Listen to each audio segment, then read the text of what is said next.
Tras finalizar sus estudios de primaria, comenzó a trabajar como auxiliar de juzgados y secretario de notarías. Su debut teatral se produjo en 1920, con la compañía de Antonia Plana y Emilio Díaz. Desde entonces consagra su trayectoria profesional al teatro, casi siempre en papeles secundarios, y con los que consigue una popularidad muy discreta.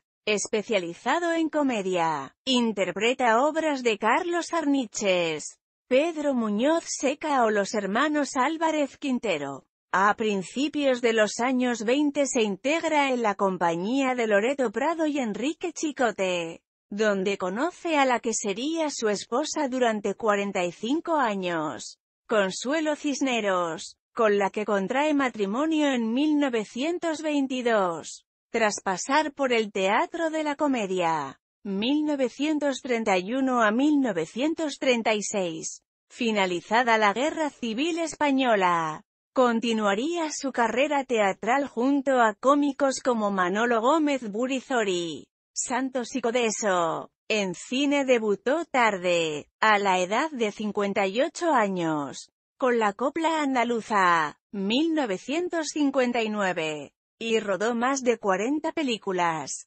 siempre en papeles secundarios. De su trayectoria cinematográfica, se pueden destacar títulos como La Gran Familia, 1962, de Fernando Palacios, El grano de mostaza, 1962, de José Luis Sáenz de Heredia, La verbena de la paloma, 1963. De José Luis Sáenz de Heredia, El verdugo, 1963. De Luis García Berlanga, Más bonita que ninguna, 1965. De Luis César Amadori, La ciudad no es para mí, 1966. De Pedro Lazaga, Historias de la televisión, 1965. De José Luis Sáenz de Heredia, La busca, 1967. De Angelino Fons, El turismo es un gran invento, 1968. De Pedro Lazaga o El bosque del lobo, 1971.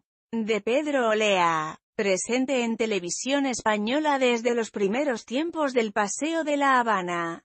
Su debut en el medio se remonta a 1961 en una adaptación de Don Quijote realizada por Domingo Almendros. Durante la década de los años 60 participó en cerca de 70 espacios dramáticos como Primera Fila, Estudio 1, Novela, Teatro de Familia, Teatro de Humor, etc. Sin embargo, su gran popularidad le llega en los últimos años de su vida. Había coincidido con Chicho Ibáñez Serrador en alguno de los episodios de Historias para no dormir.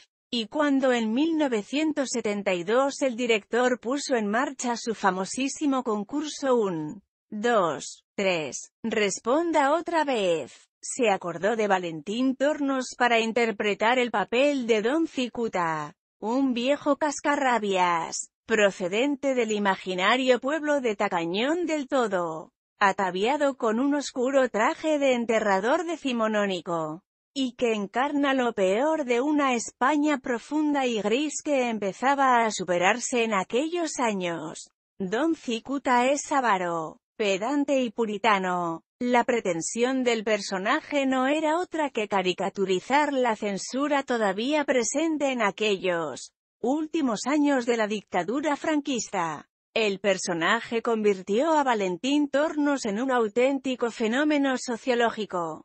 Fue portada de periódicos y revistas. Se fabricaron muñecos, juegos de mesa, llaveros, cromos y todo tipo de piezas de mercadería con su imagen. Grabó un disco, y consiguió el premio TP de Oro de 1972 al personaje más popular. Finalizada la primera etapa del programa, en 1973, el estado de salud de Valentín Tornos se fue deteriorando y únicamente intervino en un par de películas más.